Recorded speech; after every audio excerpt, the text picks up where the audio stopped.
So we started with a bone stock L98 engine. We brought in the cheapest turbo headers, turbo and intake manifold to put on the car and try to make some power.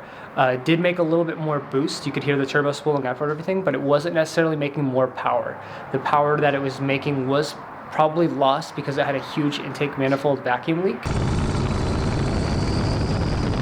We just decided to kind of revamp the entire build.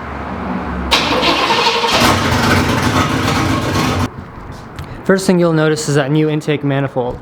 This is an all aluminum intake manifold. It's a high-rise style, kind of like the new LS TBI style intake manifolds. It sits a little bit higher, but we're not going to be able to fit the hood over here anyways. You'll also notice the pulley system is totally different on this car now. The alternator is now on the passenger side rather than the driver's side. There's an adjustable tensioner on here, as well as the power steering. It's a different style power steering reservoir, so there's not this big bulge thing over here. It's all one piece. It also has an adjustable tensioner on the back side.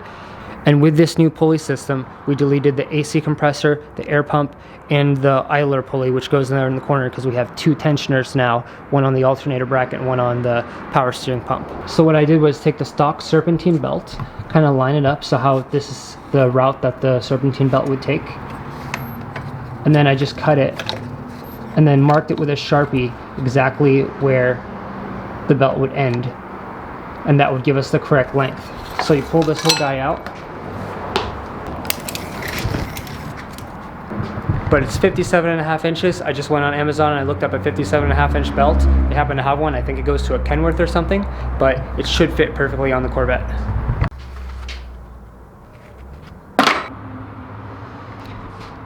Perfect fit. I did not need to adjust the tension on the alternator at all, only the power steering pump, and it's super tight. So the only things we need to do it again to get back up and running is to pretty much put the ignition system back on, the spark plug wires, and to reset the ignition timing, which needs to be put back on top of the center. The distributor needs to be lined up properly, all that good stuff. I have a new bracket over here for the throttle, should make it look a lot neater. And then also we have the vacuum lines that need to be plugged back in for the new wastegate and the blow-off valve. So we also took care of a lot of little things like a blower motor delete. There's this finishing panel right here that deletes the blower motor. Fuel pump regulator is mounted onto there. I think the coil pack right down there also mounted neatly out of the way. Because we were able to delete the AC compressor, I don't need that relocator for the turbo anymore. So the turbo now sits flush on these new headers, which these are new, just another set of new cheap Amazon headers, new wastegate as well. And these ones sit super flush right up against the torque converter pretty much.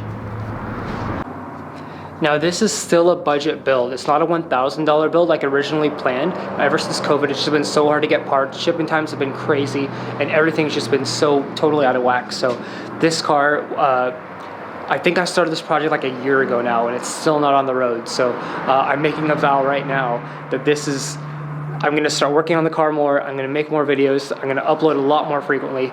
And we're going to get this car back on the road so we can smash on a C4 Corvette. So thank you so much for watching, guys. You have a great day.